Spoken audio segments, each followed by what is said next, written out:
नहीं होना चाहिए, कुछ नया होना चाहिए। क्यों क्यों ऐसा? क्योंकि वो बार बार वही चेहरा आना से क्या है, लोगों में खौफ रहता है।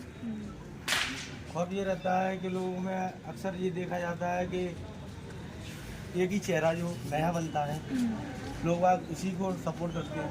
लेकिन कुछ नया हटके होगा तो क्या है, कुछ परिवर्तन होगा, शिक्षा में परिवर्तन होगा।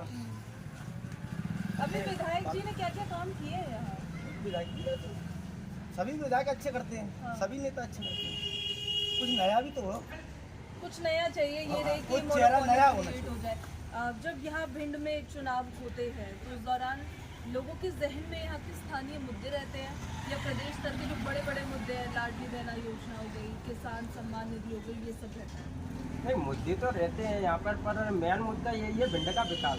जो भी यहाँ पे विधायक बनता है, जनप्रतिनिधि बनता है, वो भिंड का विकास कराना नहीं चाहता।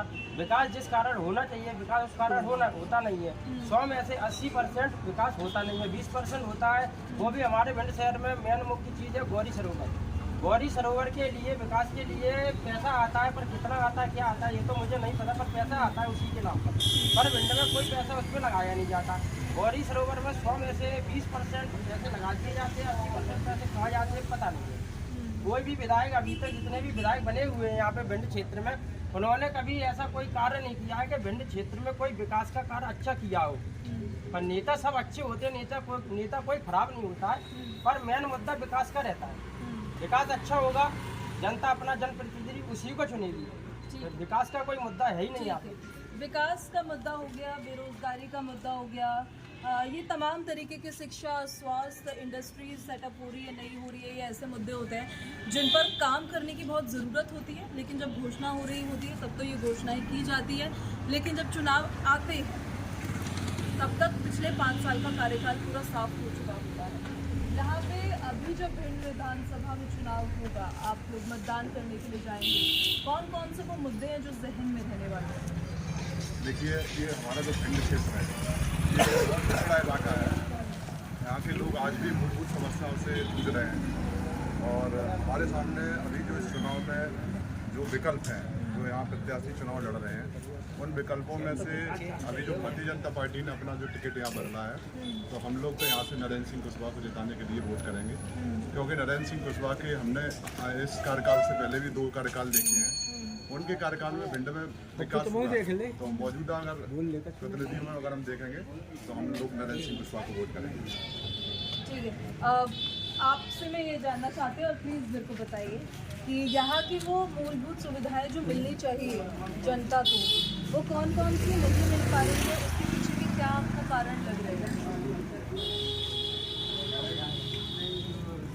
योजनाएं चल रही हैं वो लोगों के पास कम पहुँच रही हैं।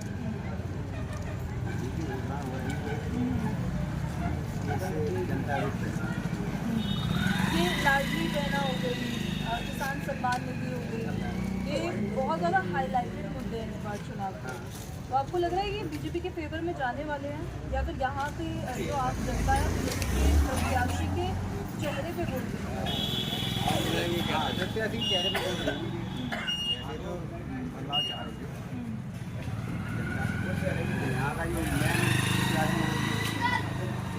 तो किसके लिए माहौल बन रहा है यहाँ? नरेंद्र सिंह कुशवाहा जी के लिए माहौल बन रहा है। आप इधर आइए ज़रा। नहीं बताइए।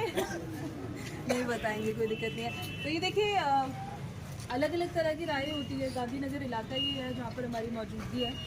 यहाँ पर अब आप ये समझिए कि भिंड में जब विधानसभा चुनाव होंगे तो वो स्थानीय मुद्दे जो स्थानीय लोगों के जहन में रहते हैं, चाहे वो प्रदेश स्तर के मुद्दे हो, लाडली बहना हो या किसान सम्मान निधि हो, वो उसको ओवरलैप नहीं करते हैं, क्योंकि वो यहाँ पे एक तरीके से आप समझेंगे तो फिर स्थानीय मुद्दों को जहन में रखते हुए लोग उस पर वोट करते हुए फिर नजर आते हैं। अभी कैसा माहौल है, चुनावी माहौल यहाँ पे? सरकार